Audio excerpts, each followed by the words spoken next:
ನಮಸ್ಕಾರ. ನುಡಿಬೆಳಕು. ದಾದಾ ಪೀರ್ ನವಿಲೇಹಾಳ್ರವರ ಪ್ರಜಾವಾಣಿಯ ಅಂಕಣ ಬರಹ ಶಕ್ತಿ ಇರುವುದು ಮತ್ತೊಬ್ಬರನ್ನು ತುಳಿಯುವುದಕ್ಕಲ್ಲ. ತಮ್ಮ ನಡುವಿನ ಸ್ಪರ್ಧೆಯಲ್ಲಿ ಆಮೆ ಗೆದ್ದು ಮೊಲ ಸೋತು ಹೋದ ಕಥೆಯ ಕೊನೆಯಲ್ಲಿ ಅತಿಯಾದ ಆತ್ಮವಿಶ್ವಾಸ ಒಳ್ಳೆಯದಲ್ಲ, ನಿಧಾನವೂ ಸ್ಥಿರವೂ ಆದ ಪ್ರಯತ್ನದಿಂದ ಗೆಲುವು ಸಾಧ್ಯವಾಗುತ್ತದೆ ಎಂಬ ನೀತಿಯನ್ನು ಹೇಳಲಾಗುತ್ತದೆ. ವಾಸ್ತವದಲ್ಲಿ ಕಥೆಯ ಸಕಾಲಿಕ ಬೆಳವಣಿಗೆ ಬೇರೆಯದೇ ನೀತಿಯನ್ನು ಸಾದರಪಡಿಸುತ್ತದೆ. ಮೊಲ ತನ್ನ ಸೋಲಿಗೆ ಕಾರಣವೇನು ಎಂದು ಯೋಚಿಸುತ್ತಾ ಆಮೆಗೆ ಅದರ ಗೆಲುವಿಗಾಗಿ ಅಭಿನಂದನೆ ಹೇಳುತ್ತದೆ ಮತ್ತು ಇನ್ನೊಮ್ಮೆ ಪ್ರಯತ್ನಿಸುವುದರಲ್ಲಿ ತಪ್ಪಿಲ್ಲ ಎಂದುಕೊಂಡು ಆಮೆಯನ್ನು ಸ್ಪರ್ಧೆಗೆ ಆಹ್ವಾನಿಸುತ್ತದೆ. ಗೆದ್ದ ಹುರುಪಿನಲ್ಲಿದ್ದ ಆಮೆ ತಕ್ಷಣ ಒಪ್ಪಿಕೊಳ್ಳುತ್ತದೆ. ಎರಡನೆಯ ಸಲದ ರೇಸ್ನಲ್ಲಿ ಯಾವ ತಪ್ಪು ಆಗದಂತೆ ಎಚ್ಚರ ವಹಿಸಿದ ಮೊಲ ಗೆಲ್ಲುತ್ತದೆ. ಆಮೆಗೆ ಮೊದಲ ಗೆಲುವು ಗೆಲುವಲ್ಲ ಅಂತ ಅನ್ನಿಸಿ ಗೆಲುವಿನ ಬೇರೆ ಬೇರೆ ದಾರಿಗಳ ಬಗ್ಗೆ ಯೋಚಿಸುತ್ತದೆ. ಸೀದಾ ಮೊಲದ ಬಳಿ ಹೋಗಿ ಅಭಿನಂದಿಸಿ, ಇನ್ನೊಂದು ಸಲ ಓಡೋಣ, ಆದರೆ ಈ ದಾರಿ ಬೇಡ, ಎದುರುಗಡೆ ಇರುವ ದಾರಿಯಲ್ಲಿ ಸ್ವಲ್ಪ ದೂರ ಹೋದರೆ ಅಲ್ಲೊಂದು ಮರವಿದೆ, ಅದು ನಮ್ಮ ಗುರಿಯಾಗಿರಲಿ ಎಂದು ಕರೆಯಿತು. ಮೂರನೆಯ ಸಲ ಆಮೆ ಸೂಚಿಸಿದ ಬೇರೊಂದು ದಾರಿಯಲ್ಲಿ ಎರಡು ಓಡಲಾರಂಭಿಸಿದವು. ಗೆಲುವಿನ ಉತ್ಸಾಹದಲ್ಲಿದ್ದ ಮೊಲ ಚಂಗನೆ ಓಡಿ ಇನ್ನೇನು ಮರ ಹತ್ತಿರವಾಯಿತು ಅನ್ನುತ್ತಿದ್ದ ಹಾಗೆ ಎದುರಿಗೆ ಹರಿಯುತ್ತಿದ್ದ ಹಳ್ಳವನ್ನು ಕಂಡು ಘಕ್ಕನೆ ನಿಂತುಬಿಟ್ಟಿತು.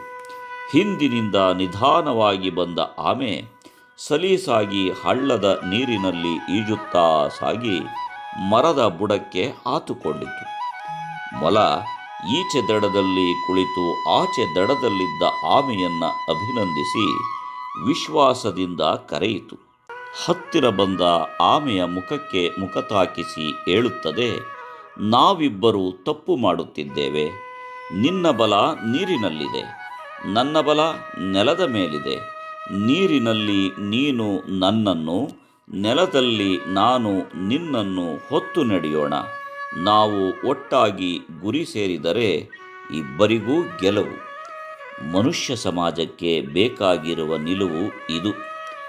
ಭಿನ್ನ ಮನೋಧರ್ಮ ಮತ್ತು ಸಾಮರ್ಥ್ಯಗಳ ನಡುವಿನ ಅವೈಜ್ಞಾನಿಕ ಸ್ಪರ್ಧೆ ಮತ್ತು ಅಹಂ ಮನುಷ್ಯರನ್ನು ಒಡೆಯುತ್ತಿದೆ.